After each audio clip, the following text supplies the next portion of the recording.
Hello guys! Samahan niyo ho ako sa probinsya namin sa Tingloy. Kami ho ay pauwi at gawa ng babaan sa tatay.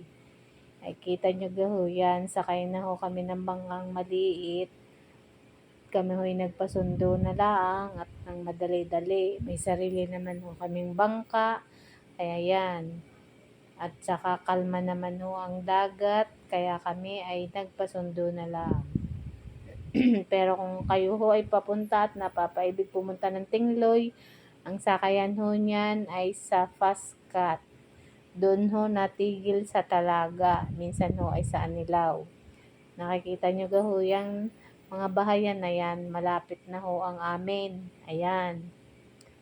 Kalinaw-linaw na ho ng dagat. Ayan, dahil malapit naman ho kami sa Aplaya, ay di lagi ho kaming nandyan. Naalala ko ho nung kami bata pa ay laging sugbo. Kaso ho ngayon ay hindi agad makasugbo at gawa ng mainit. Ay hagyan na ho pumusyaw-pusyaw ay bakit ga ho pag nasugbo dyan napababadlay ka itim na agad. Palibasa ho ang kulay na may hiram ay di ka itim na. Ayan ho ang aking kapatid.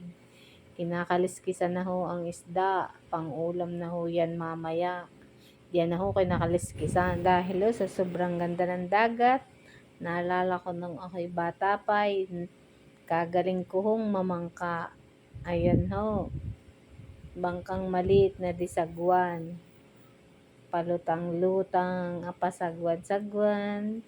Ay napaibig ho ako, kaya ako'y namangka muna. Hindi ho'y kaganda. Kung kayo ho'y pupunta din ay tara ho at sasamahan ko ho kayo.